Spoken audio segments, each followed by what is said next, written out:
first of all, before we start, I would like to thank our hosts for what I trust you will agree was a truly memorable night. Thank you to Cambodia.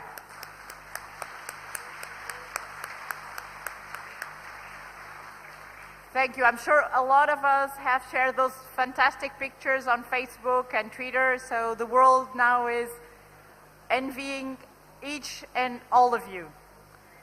So let's start with this morning's session. As you will see from your program, we will start by welcoming Mr. Mounir Bouchenaki, who's the director of the Arab Regional Center for World Heritage, to set the scene to the discussions that will follow. Mr. Bouchenaki, as I said, is the director of the UNESCO Regional Center for World Heritage in the Arab region, as well as a special advisor to UNESCO and the International Center for the Study of Preservation and Restoration of Cultural Property. He was Director General of ISROM from 2006 until 2011, which followed a career of more than 25 years with UNESCO, where he was Director of Division of Cultural Heritage, Director of the World Heritage Center, and Assistant Director General for Culture. So I'm sure you agree with me, we could not have a better person to set the scene for today's session. Mr. Bouchenaki, the floor is yours.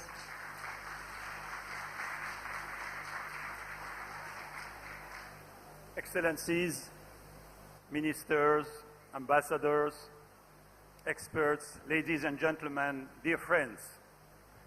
It is a great honor for me to participate to this very important conference, which is held in a very important place, Siem Reap.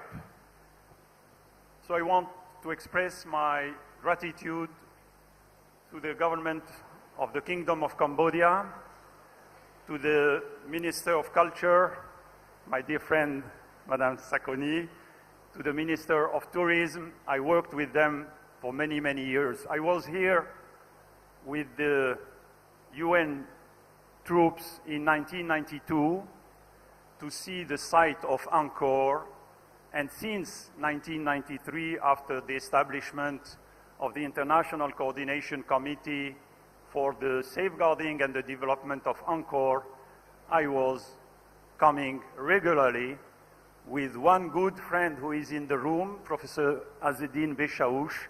So since 1993, every year, we are coming to follow with the experts from different parts of the world, and thanks to the two co-chairs of the International Coordination Committee, France and Japan, we are having an example of the international cooperation. I was supposed to brought you some pictures and some slides. Unfortunately, technology sometimes is not working when we want it to work. In order to introduce the first panel of this morning, I want just to remind this honorable assembly that this conference, this very conference, was prepared in November 2013, when Dr. Taleb Rifai was here to attend and to organize with the Kingdom of Cambodia the UNWTO Regional Conference on Tourism Development in Cultural and Natural Heritage Sites. It was during this conference in November that the idea to have a joint conference between UNESCO and UNWTO was prepared and developed.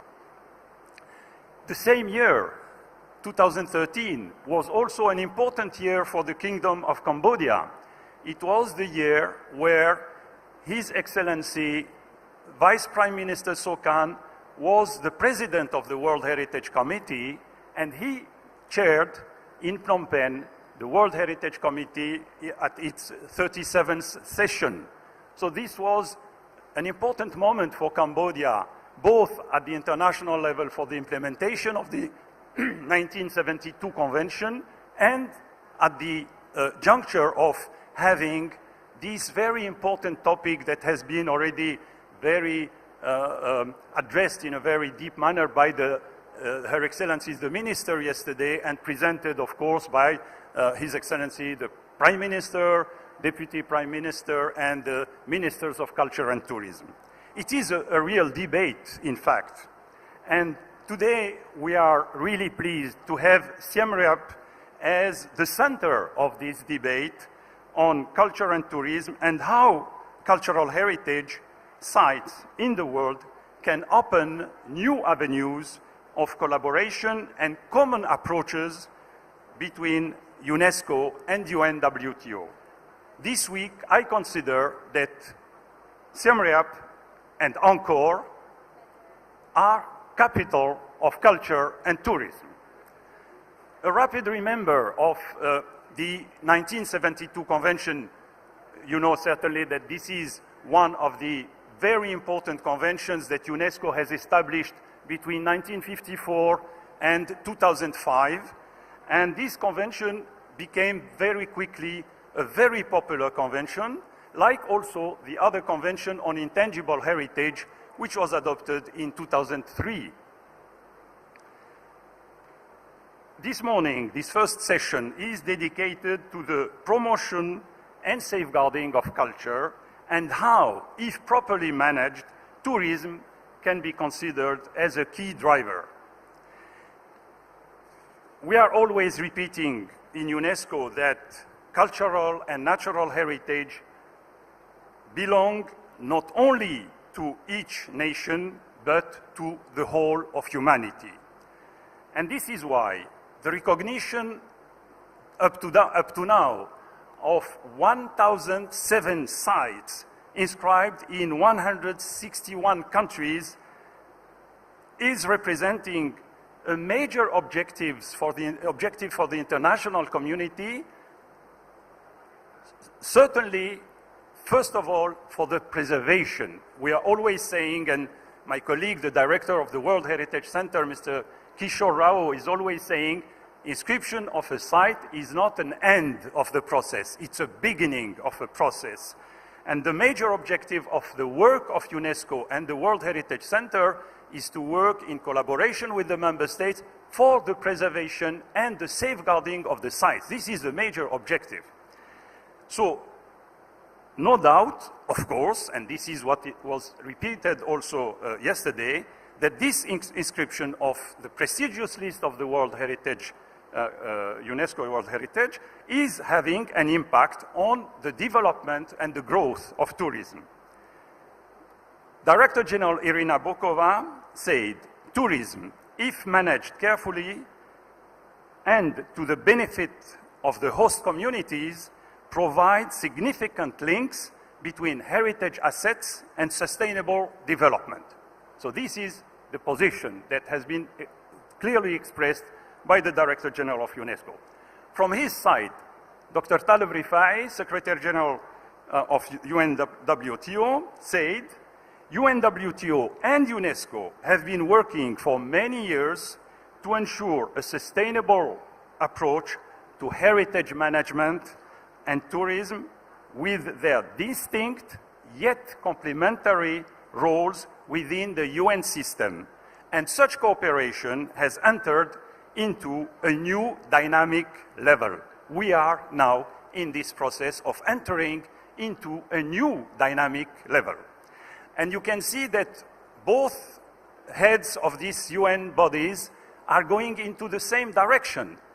It was not always the case. I remember in the 80s, when I arrived to UNESCO, I can say very honestly that we conservators, specialists in the field of conservation of heritage, we were not very much in favor of, looking at these tourists arriving in our sites, whether historic or archaeological or natural, and having some negative impact on these sites. So we were very reluctant. But at the same time, UNESCO already, with the World Bank, did a study called Tourism Passport for Development. So tourism is now agreed by everybody at the UN level, at the national level, that it is a way for development. However, we must remember what are in the charters concerning the tourism. And we have within the advisory bodies of UNESCO, the advisory body called ICOMOS, International Council of Monuments and Sites. And the ICOMOS developed a series of documents since the famous Venice Charter of 1964 up to a number of other charters. And in Mexico, in 1999, and here we have our friend Lopez Morales, architect Lopez Morales, who was participating to this charter, which said, at the time of increased globalization, the protection, conservation, interpretation, and presentation of the heritage and cultural diversity of the heritage is of importance, is an important challenge for people everywhere. In line with ICOMOS principles, it is recognized that the relationship between heritage places and tourism is dynamic and may involve conflicting values. It should be therefore managed in a sustainable way for present and future generations. Conservation, safeguarding, and tourism planning for heritage sites should ensure that the visitor experience will be worthwhile, satisfying, and enjoyable. Today, we agree that there are a number of challenges in the relationship between protection and safeguarding of World Heritage properties and tourism development. The reason why a property is chosen for inscription on the World Heritage List is also the reason why millions of tourists would like to see it. This is the reason for which we are worried about some negative impact on World Heritage sites when tourism is not well planned or is not organized in such a way that there is a respect for the site, a respect for the populations which are living on these sites. I would like, before concluding these very quick remarks to open the session of discussion, to speak about two examples that I have seen in Italy during my time as Director General of ICROM. The first one is a meeting, a conference, annual conference, which is organized in a World Heritage site called Pestum. It is in the south of Italy, in the province of Salerno. And this site is called by the historians and the experts in antiquity the most Greek site in Italy. It's Pestum, because you have there the most beautiful Greek temples in this site. Each year, the government of Italy, the province of Salerno, under the patronage of UNESCO and ICROM, is organizing what we call in Italian la Borsa del Turismo Archeologico del Mediterraneo, the exchange of archaeology and tourism in the Mediterranean area. And this exchange is having now its 17th session in last year, 2014, and we have expanded the meetings not only for the Mediterranean area, but also outside. And 4 years ago, Cambodia was the host country in Pestum to present the site of Angkor, the site of Prehavir, the relationship between archaeological works, archaeological expertise, and the work, what the tour operators are doing in favor of this archaeological site. The second example is in the city of Florence. There is a foundation called Fondazione Romualdo del Bianco, and the representative of this foundation is in this room.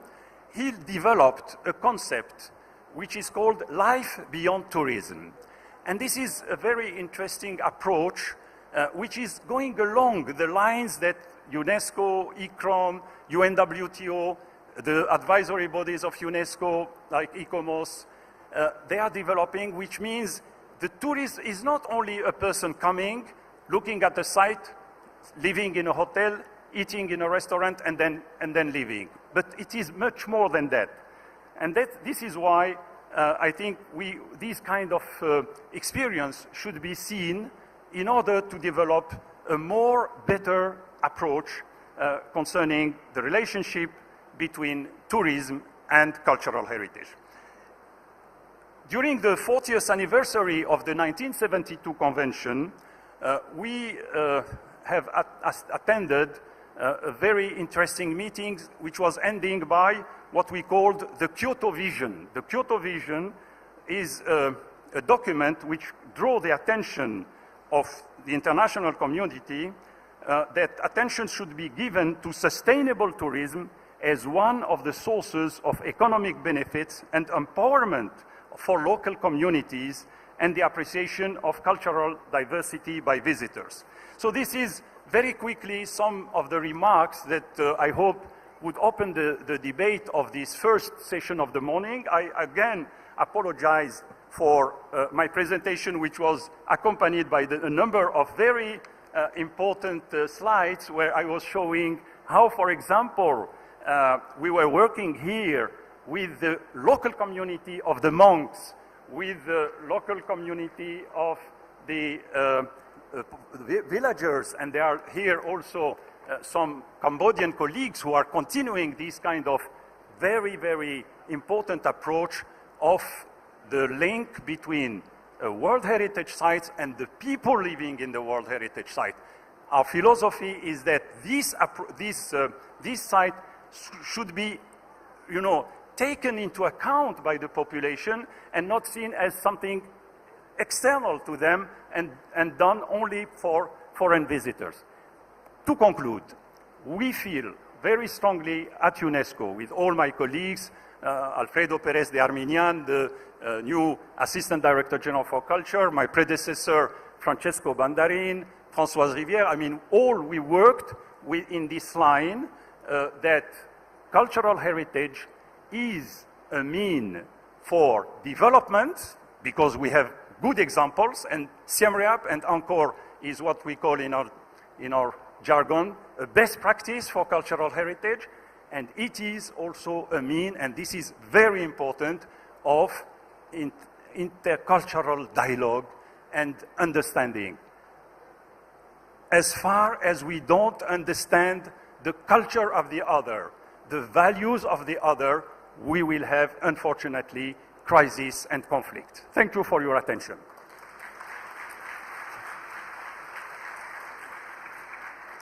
Thank you very much, Mr. Bouchenaki. I think we are set to start the discussions. It is my pleasure now to invite on stage for session number 1, Mr. Elizabeth Becker, our moderator for session number 1. Elizabeth is an award-winning author and former correspondent of the New York Times, reporting from Europe, Asia, and South America.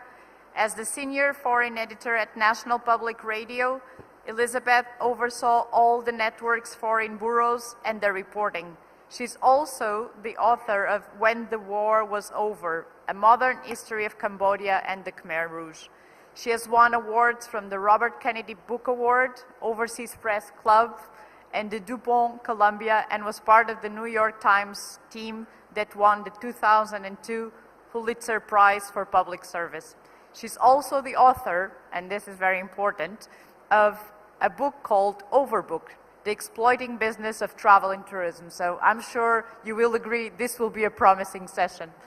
It is my pleasure to invite on stage to join Elizabeth, Mr. Charles Binam Bikoi, Executive Secretary of the International Center for Research and Documentation on African Traditions and Languages from Cameroon, Mr. Christopher Dobbs, Head of Interpretation and Maritime Archaeology of the Mary Rose Trust in the UK, Mr. John King, Chairman of the Australian Tourism Export Council, Mr. Kishore Rao, Director of the World Heritage Center of UNESCO, and finally, we could not miss our hosts, Mr. Sok Sangvar, Head of Angkor Tourism Management Plan, Apsara National Authority of Cambodia. Elizabeth, the floor is yours.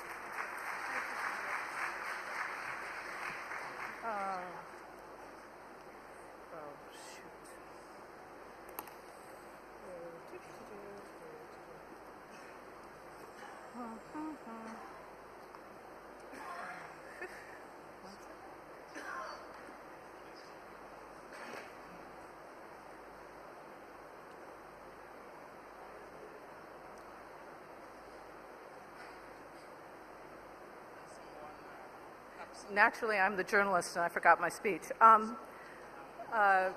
Saksabai, Kuncharan, hello, and thank you so much. I especially want to thank the sponsors, UNESCO and UNWTO, and as an American, I will say I hope one day my country joins these wonderful organizations. And I have to say, last night's program made me decide that I wanted to rephrase a couple of things. The gala reminded me not only of culture's dynamism, but it also of culture as a barometer. I had the good fortune of first visiting Siem Reap in 1973 when I was a war correspondent and the temples were off limits. Do you know the Grand Hotel down here, the beautiful Raffles Hotel? It had been taken over by the military, and it was the military command post. So I first knew that hotel as the place where I got my military briefing. I went to the roof, and with binoculars, I would see those beautiful spires and wonder if there would ever be a day when tourists could come back.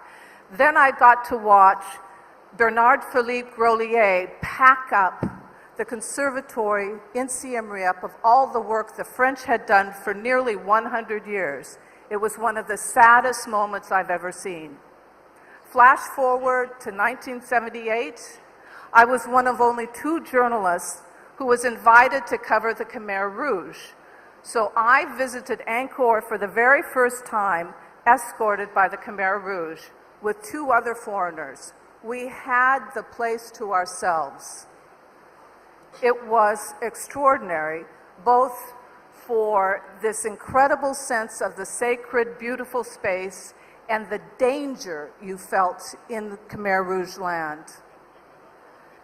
Next time, it was under the Vietnamese occupation, and you couldn't visit Angkor without jeeps of soldiers protecting you. It was a time of the worst looting. It was a time of no upkeep. Then I was here under the UN, and you just heard Mounir Bouchenaki talk about that extraordinary moment. And last night, the 21st century, is the first time I felt Angkor was truly Khmer again. It was wonderful to see this is a living place. It has all of the elements of heritage, but it's alive, and it's Cambodian again.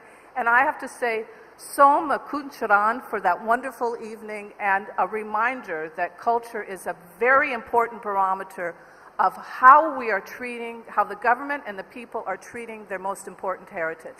Basta.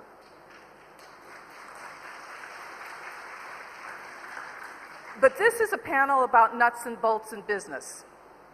We all agree about what we want, but we know how hard it is to get there. You see a cultural heritage site, and who's in charge of the sewers? It's an important question. Do you have too many hotels? Is the water going to go into pollute the river, or is it going to be clean and purified? Who's done the study on carrying capacity? How many people should be allowed every day before the damage is done? Are those guides using their pointers to hurt something? We have, and every cultural heritage is not the same. Just look at what we have here. We have underwater culture. We have people in charge of an entire heritage of a continent. We have Aboriginals. We have UNESCO. And then, of course, we have the wonderful Angkor itself. These people have had to deal with issues that we can't even begin to understand, and they're going to talk about them. I would like to just have, as we listen to these, think about just a few things. Is the whole operation transparent? Can we see the budget? Can we see the money going in and the money going out? We hear all kinds of promises that this is helping the local economy, this is helping raise the profile of patrimony. We should ask, can you prove that, please? Is this really helping the gross domestic product? Do we know money in, money out, so on and so forth? Secondly, when you say we are all working for sustainability, how do you measure sustainability? You're going to hear about some of those questions. How much of your tourism dollar is going to really sustain it, or how much is the government going to have to work on it? And then finally, what is that relationship between the governments, the local, regional, national, and then these wonderful international bodies who are there to help you? Is there good coordination? Is it a bureaucratic logjam? Are you helping? Are you hurting? With all of your standards, are you imposing something that doesn't need to be imposed? I hope we can answer some of these questions. And I want to first start with our first panelist is Charles Binam Bikoi he's Executive Secretary of the International Center for Research and Documentation on African Traditions and Languages in Cameroon. He's got the entire continent, and he has a wonderful presentation about all the difficulties he's encountered. Thank you.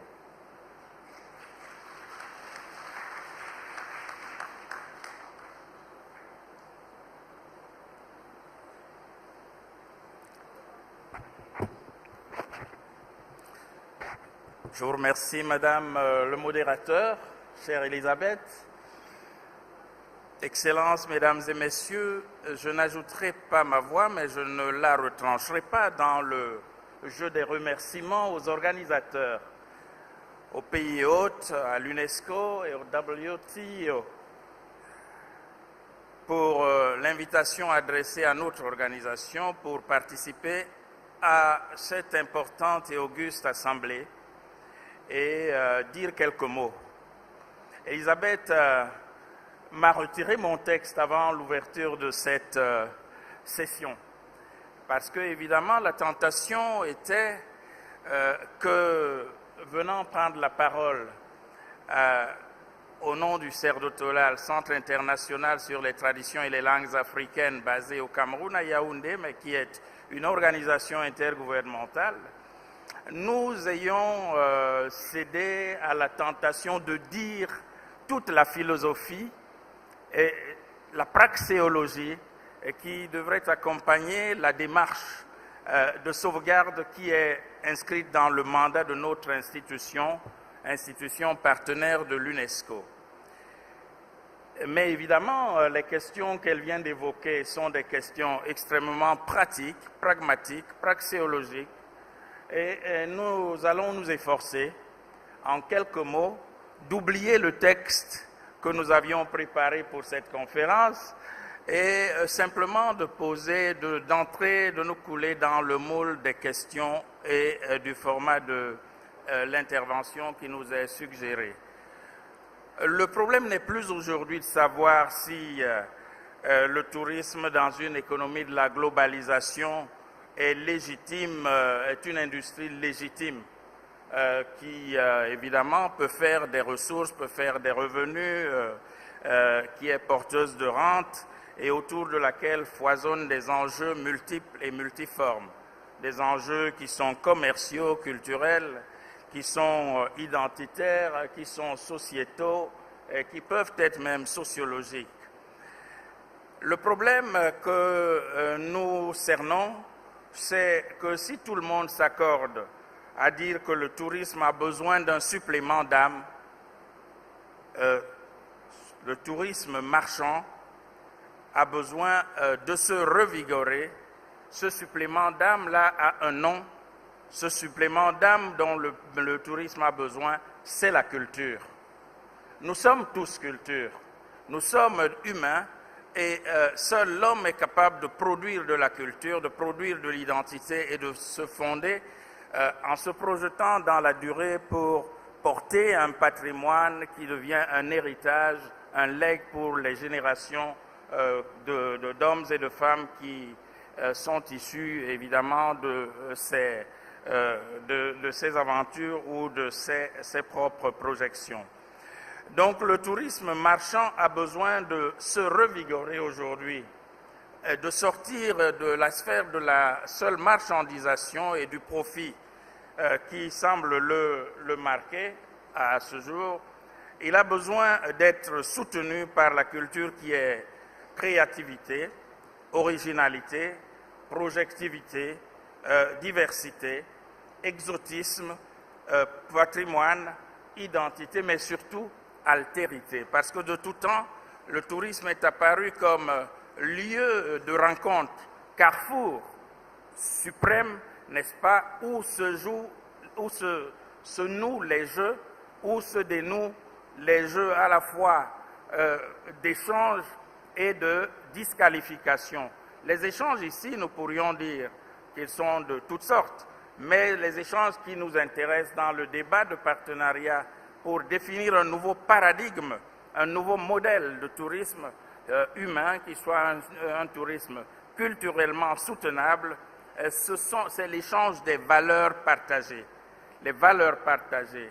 Le tourisme à ce moment-là devient un lieu de dialogue, d'affirmation et d'exposition des identités, mais non pas pour qu'elles s'érigent les unes contre les autres, mais au contraire pour qu'elles portent les germes d'une culture de la paix et d'une culture de la durabilité de l'humanité dans les échanges qui sont mis en place. Donc, le tourisme a besoin de cette culture-là pour garantir demain sa compétitivité même, sa compétitivité marchande. Le tourisme a besoin de la culture pour s'assurer une durabilité certaine, parce que l'homme se reconnaît dans la démarche de tourisme comme une démarche de réaffirmation de sa personnalité qui garantisse son être au monde et son être à l'autre, n'est-ce pas? Non pas pour prendre à l'autre, mais pour porter et échanger avec l'autre. Donc le tourisme a également besoin de la culture pour que sa rentabilité soit aujourd'hui réaffirmée, notamment pour les pays faibles qui n'ont pas atteint le niveau de développement touristique que l'on peut observer dans les nations post-industrielles notamment, ou les nations déjà émergentes. La conséquence ici, c'est que la culture, entendue comme tradition valorisée des peuples et des communautés, apporte de la valeur ajoutée dans cette condition. Et la question de la valeur ajoutée devient dès lors centrale. La valeur ajoutée qu'apporte la culture suppose elle-même aussi que le tourisme donne de la valeur ajoutée mutatis mutandis, n'est-ce pas, à la culture. Or, pour que la culture devienne effectivement cet outil porteur de valeur ajoutée pour le tourisme, a besoin d'abord, la culture, d'être reconnue comme valeur tout court. Et les cultures sont les cultures dans la globalisation sont dans un mouvement d'échange inégal, où le risque d'écrasement des cultures faibles, qui sont les cultures de l'hémisphère sud, aujourd'hui dominées par les technologies qui viennent de l'hémisphère nord, sont de nature à les disqualifier dans le débat des échanges et de l'altérité. Il y a donc urgence pour nous autres que le tourisme, sachant reconnaître la valeur ajoutée que peut lui apporter dans sa compétitivité nouvelle la culture, accepte de nourrir, de mettre en place des mécanismes qui vont nourrir demain le développement de la culture, et singulièrement pour les cultures des pays que nous venons d'évoquer, la sauvegarde, la préservation des traditions et leur valorisation face aux enjeux qui ne sont plus simplement des jeux, mais des enjeux de la globalité. Voilà ce que j'aurais pu dire en quelques mots. Évidemment, cela nous interpelle à d'autres titres. Les traditions étant menacées, il y a urgence à assurer leur reconnaissance sur le terrain. Et c'est le rôle des institutions comme, évidemment, l'UNESCO au niveau mondial, mais des institutions de proximité que l'UNESCO et les organisations comme l'Union africaine ont mises en place, à l'instar du CERDOTOLA. C'est leur rôle sur le terrain opérationnel, dans la proximité, afin que l'expertise soit portée au niveau des États pour traverser les frontières et maximiser les capacités, développer des réseaux de compétences, assurer des financements qui puissent être porteurs de sens et qui puissent soutenir les politiques nationales très souvent faibles dans leur démarche d'autarcie. Je vous remercie. Merci beaucoup. C'était superbe. Alors, now we have Christopher Dobbs, who's the head of interpretation and maritime archaeology at the Mary Rose Trust, which sounds vaguely unintelligible, but is in fact a fascinating story of underwater ships and bringing it up to the surface and turning it into a tourism gold mine. Christopher Dobbs.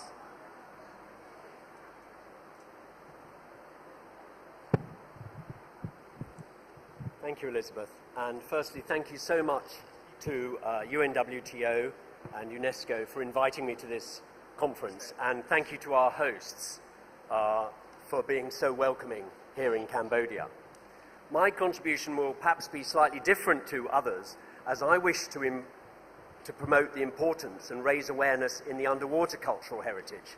And so I'm giving a very site-specific example, the case of the warship Mary Rose in England. Elizabeth Becker has asked us to give personal accounts, and this is a project that I've been involved with since 1979, starting with being one of the diving archaeologists who excavated and then raised the ship.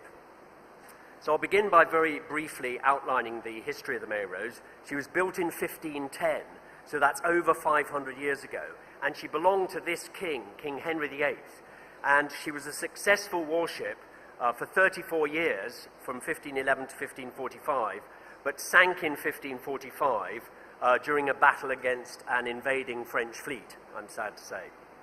A search for the ship started in 1965, and it was eventually found in 1971 and carefully explored, as all the remains were actually beneath the seabed.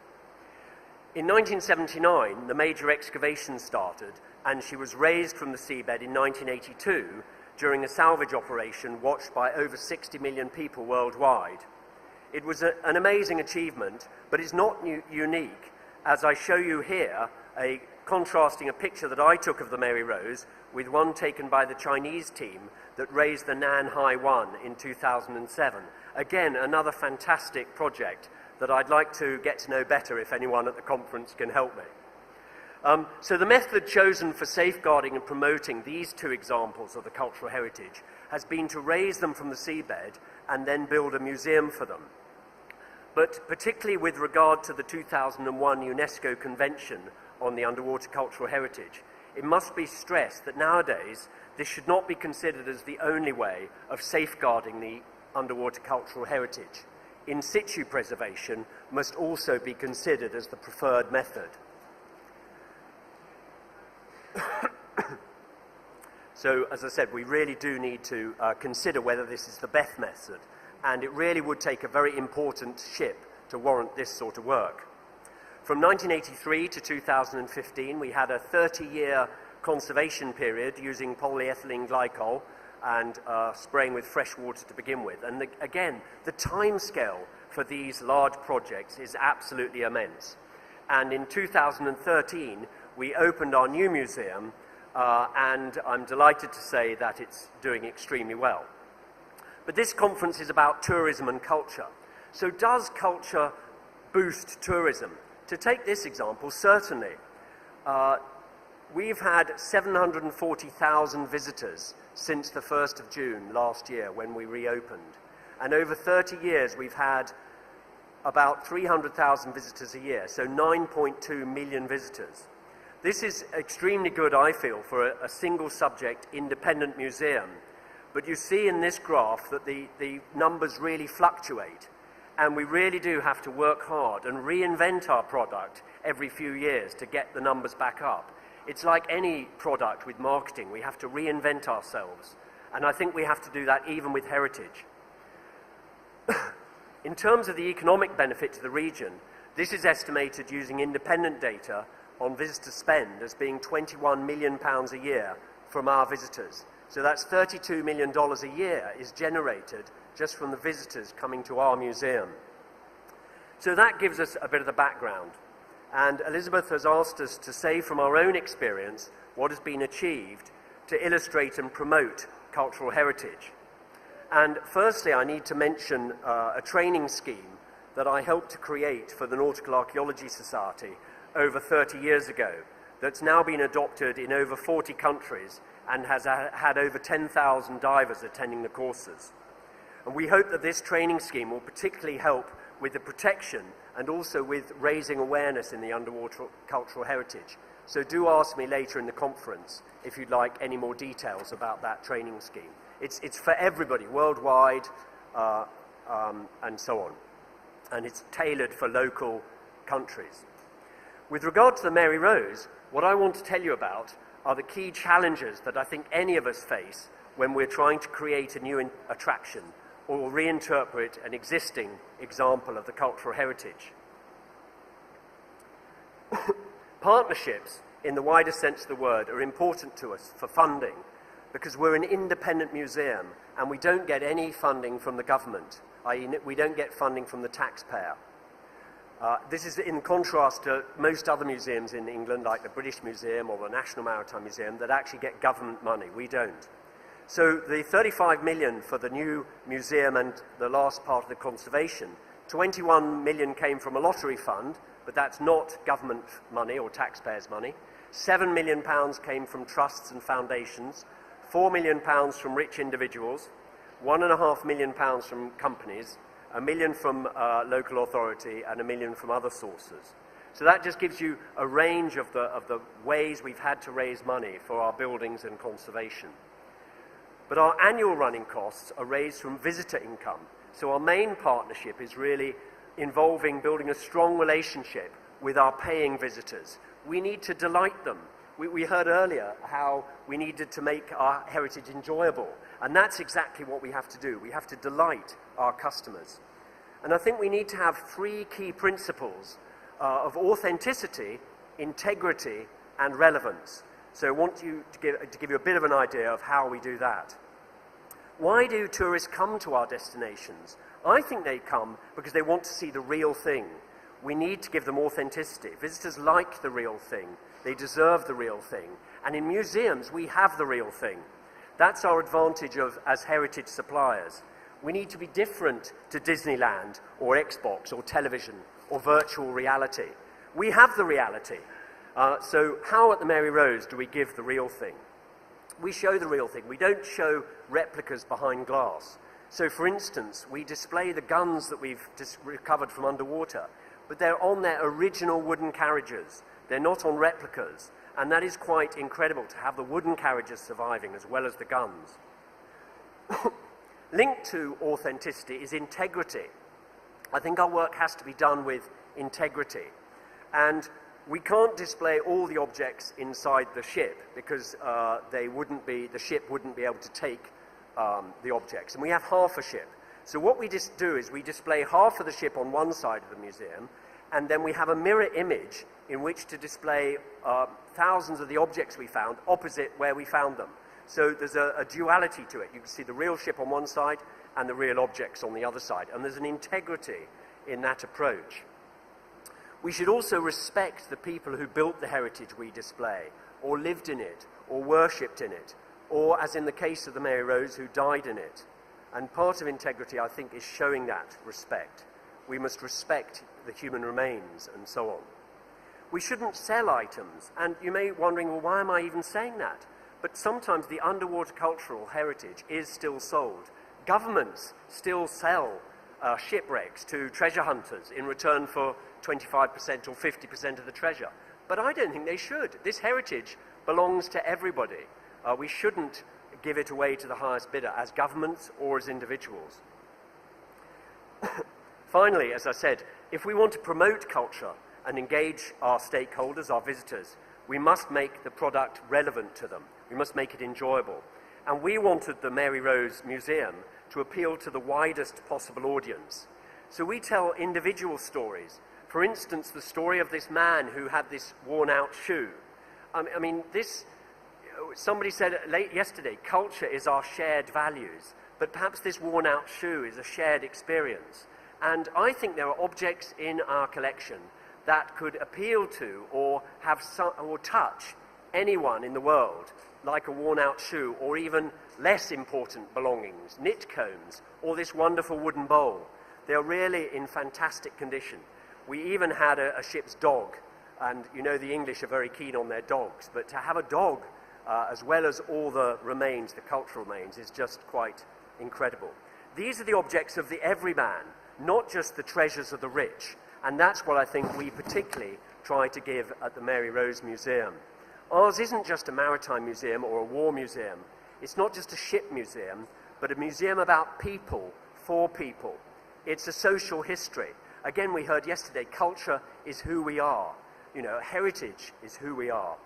And so what is our role as archaeologists? We want to tell people stories about people, not just about objects or buildings. And that's how we make it relevant. And I think we should all do that, but we should do it with authenticity and integrity, as that, I believe, is how we can promote our cultural heritage and attract a wider audience, and hence boost visitor numbers and boost tourism and generate the income that will both help protect the heritage and aid the local economy.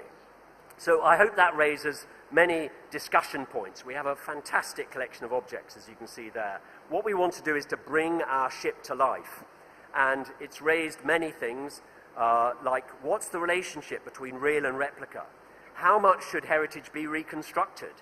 Should the underwater cultural heritage be saved and brought to the surface or left in situ? How should we approach training for underwater divers and archaeologists? And the main point, I think, this need for authenticity, integrity, and relevance. We heard yesterday people saying all for tourism, tourism for all. I think it's all for heritage, heritage for all. Thank you very much.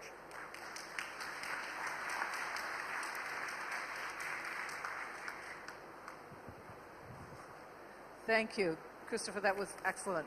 Now we have John King. He's the chairman of the Australian Tourism Export Council, and he is going to talk about another rather large issue that he's dealing with, the Aboriginals and tourism. Welcome, John, please. Thank you, Elizabeth. Your Excellencies, fellow citizens of the world, and I think that includes now everyone. As Elizabeth has said, I'd like to talk about tourism's engagement with ancient living cultures, or in other words, indigenous cultures. And I have to say in opening that generally tourism has not had a very good track record in this regard.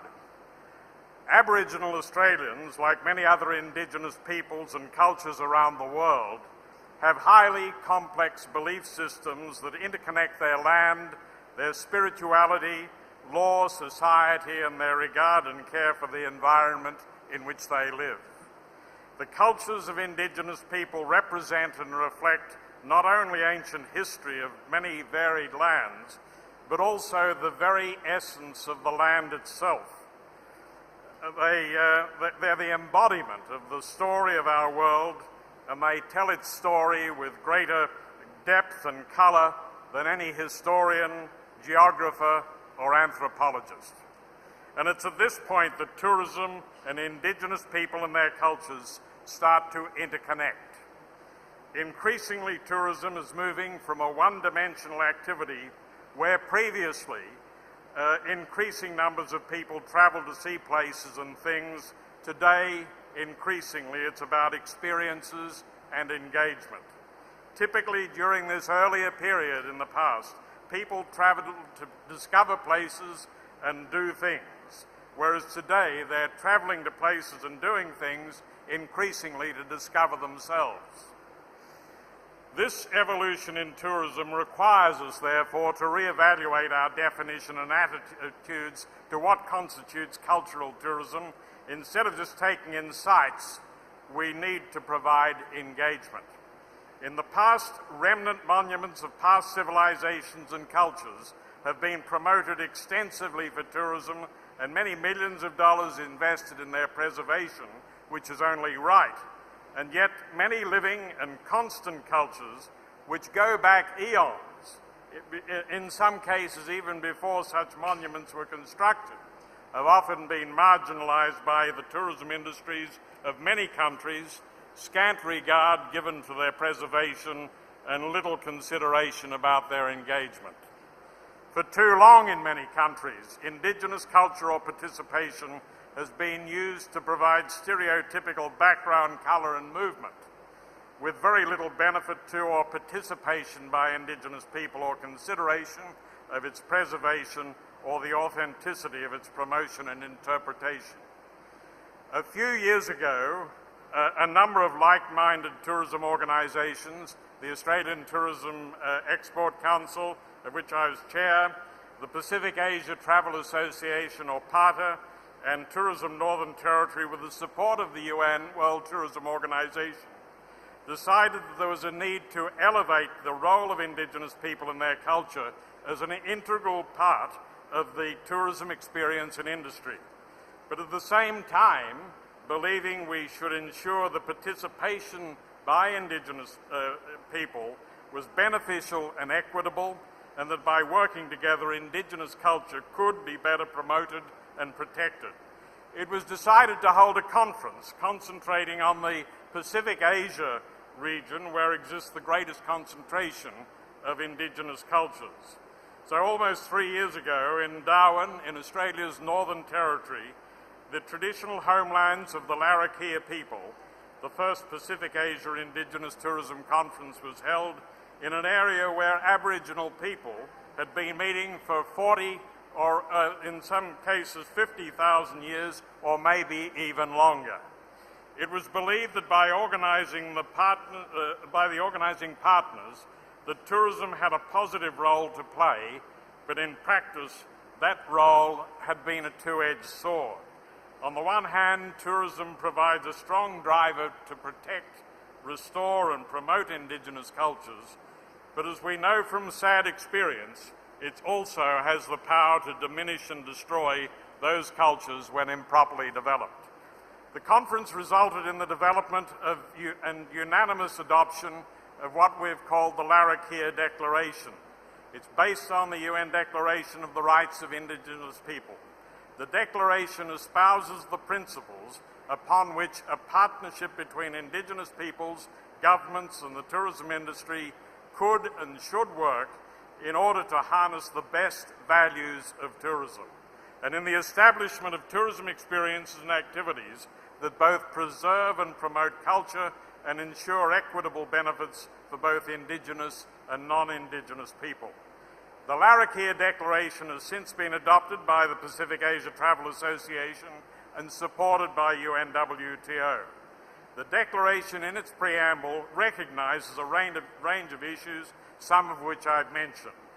The Declaration included the following principles: that respect for customary law and law, in other words, stories, land and water, traditional knowledge, traditional cultural expressions and cultural heritage will underpin all tourism decisions.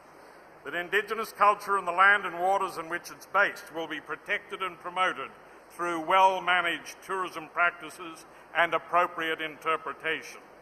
That Indigenous peoples will determine the extent and nature and organisational arrangements for their participation in tourism, and that governments and multilateral agencies will support the empowerment of Indigenous people in that regard. that governments have a duty to consult and accommodate Indigenous peoples before undertaking decisions on public policy and programs designed to foster the development of Indigenous tourism. The tourism industry will respect Indigenous cultural property rights, cultures and traditional practices, the need for sustainable and equitable business partnerships, and the proper care of the environment and the communities that support them. And finally, that equitable partnerships between the tourism industry and Indigenous people will include the sharing of cultural awareness and skills development, which support the well-being of communities and enable enhancement of individual livelihoods. We're also pleased that the adoption of such a declaration was not the only outcome of the conference. As a result of the interaction and the communication between Indigenous tourism groups in various parts of the world in the lead-up to this conference, the formation of the World Indigenous Tourism Alliance, or WINTER, was also announced and inaugurated at that event.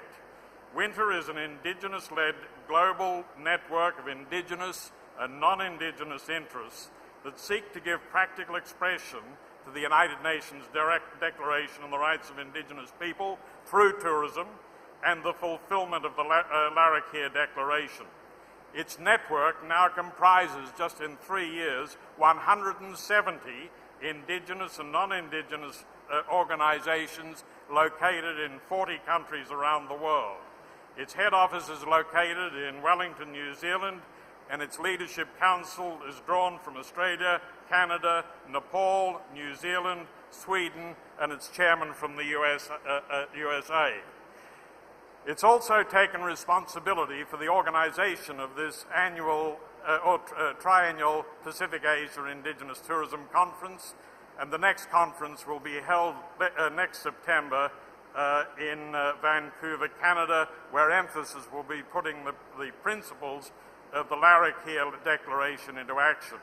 So in conclusion, I'd like to leave you with two key thoughts. Firstly, that participation in tourism by Indigenous people is important for the preservation and the appropriate promotion of their culture, so long as that participation is inclusive, equitable, fully cooperative, and mutually beneficial, and that they are neither exploited or subjugated through tourism. And secondly, it's important in discussing either cultural tourism or Indigenous tourism that we're not just talking about ancient monuments, historic events, or past beliefs. We are first and foremost talking about and dealing with living cultures, current and strongly held beliefs, and real and contemporary values. Thank you. Thank you, John. Very well done. An aspect we don't think of often. Next, we have Kishore Rao, who's the director of the World Heritage Center of UNESCO, and he's charged with telling us how the bureaucracies of the UNWTO and UNESCO are working together to solve some issues.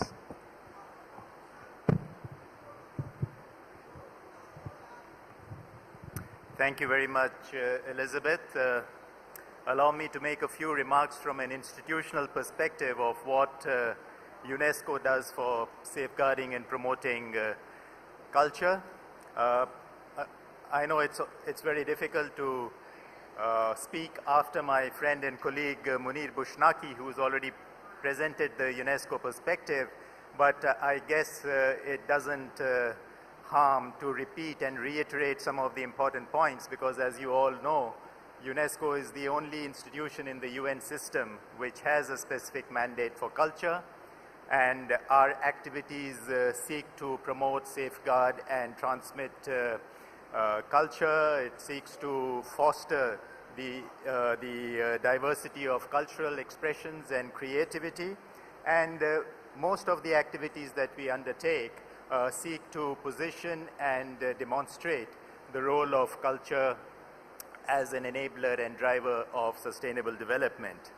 Of course, UNESCO is most well known for its array of 6 cultural conventions which seek to protect the world's cultural and natural heritage, protect cultural heritage in times of conflict and prevent their illicit traffic, protect underwater cultural heritage, as we just heard from the example of the United Kingdom, we safeguard intangible cultural heritage and also promote diversity, creativity, innovation, and the emergence of dynamic cultural sectors. Now, all these programs provide a unique platform for international cooperation, and not least between the two sister UN agencies of UNESCO and UNWTO, as we have seen since yesterday in the field of culture and tourism. Let me focus on one of these programs, which is the World Heritage Convention, which, as you all know, is one of the most universally ratified convention in the world, with 190 countries having signed it. We have over 1,000 sites on the World Heritage List, which have been identified as the common heritage of humankind. When the convention was being negotiated as long back as 1967, one of the architects of the convention, Mr. Russell Train from the United States of America, predicted at that time that the World Heritage classification would be eagerly sought after, and that sites so identified would become the 5-star attractions of the world's rapidly expanding tourist business. This was what he said in 1967, and there is no doubt that this prediction has become a reality today. But unfortunately also, it has become, in some countries, a motivating factor for seeking the World Heritage label. A growing number of examples from around the world will testify to the fact that World Heritage sites contribute to sustainable development. They provide livelihoods, they generate revenues, they maintain environmental stability, contribute to the quality of life, strengthen social cohesion, etc. And of course, the tourism sector is a very predominant factor in this equation. Thus, strengthening the links between tourism and cultural preservation to create a positive dynamic between the two is essential, not only for conservation, but also for the future of the travel and tourism industry. As we have heard from many speakers, responsible tourism can be a force for sustainable development, for sustainable conservation and environmental protection, but ill-planned tourism can be socially and culturally and economically disruptive and also pose a threat to fragile environments. Now, the World Heritage Convention is the only international treaty which provides for a third-party verifiable monitoring regime. In other words, anybody can write in and tell us that a certain World Heritage site is impacted by negative factors, including by over-tourism, and then we monitor the state of conservation and report to the intergovernmental body. Now, this is a very important part of our activity because we believe that sustainable conservation is a prerequisite for any cultural site to provide sustainable benefits. And we have a very good example of the site where we are today at this conference, the site of Angkor Wat, which had to be inscribed on the World Heritage in Danger list because of neglect of management and including rapid tourism development. So a sustained period of 10 years of international cooperation and contribution to its conservation enabled the site to be taken off the danger list in 2004, and the results are there for all of you to see, that sustainable conservation is now contributing to sustainable conservation, not only of the site, but also contributing to sustainable development of the local communities. What is very little known is UNESCO also has, in the same year as the World Heritage Convention, in 1972, a recommendation, a UNESCO recommendation for protecting the cultural and natural heritage of the world. And this doesn't apply only to those sites which have outstanding universal value, but applies to all of cultural and natural heritage, and countries are urged to take equal protection of this heritage as they do of World Heritage sites. Now, intangible cultural heritage, about which we heard yesterday also in the ministerial roundtable, is a very fragile heritage which can be impacted very negatively. And as we heard from the distinguished delegate of Saudi Arabia, the example of Jam Fana Square in Marrakesh, where the trivialization of some of the practices and arts and crafts has been negatively viewed, not only by visitors but also by the local communities. Therefore, the 2003 Intangible Heritage Convention is now considering draft operational directives that will require countries to ensure that any activities related to tourism, whether undertaken by the countries themselves or by the private sector, demonstrate due respect to safeguard the intangible cultural heritage present in their territories and to the rights, aspirations and wishes of the communities, groups and individuals associated with that heritage. It is within this paradigm that UNESCO's work on development of sustainable tourism program functions.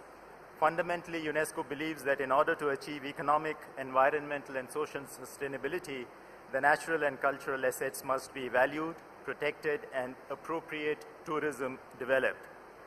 This is of course a particular concern for developing countries and emerging countries where heritage tourism is considered an opportunity for economic development and poverty alleviation, but they may not be sufficiently prepared to mitigate the threat that these forces could pose. Poorly managed and uncontrolled tourism can thus be a major threat for the values of heritage and for long-term economic development as a result of a degraded, less attractive and less competitive destination.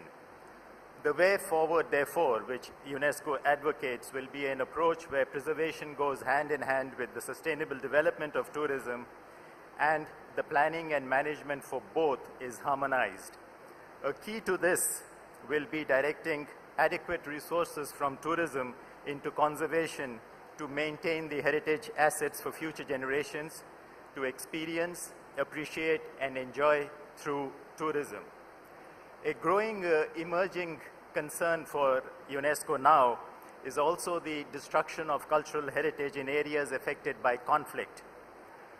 These destinations were prime tourism destinations at a particular point in time, but they are often abandoned when they are no longer accessible or when they are affected by conflict.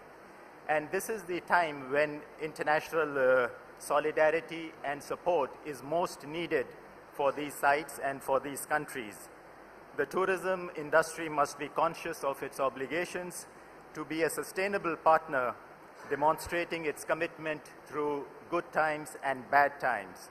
And in this context, I would like to place on a proposal on the table, which is, of course, we have been working, UNESCO has been working with UNWTO for several years, developing common guidelines and principles and programs. And a good example is the campaign that we launched about controlling illicit traffic, travel, don't traffic.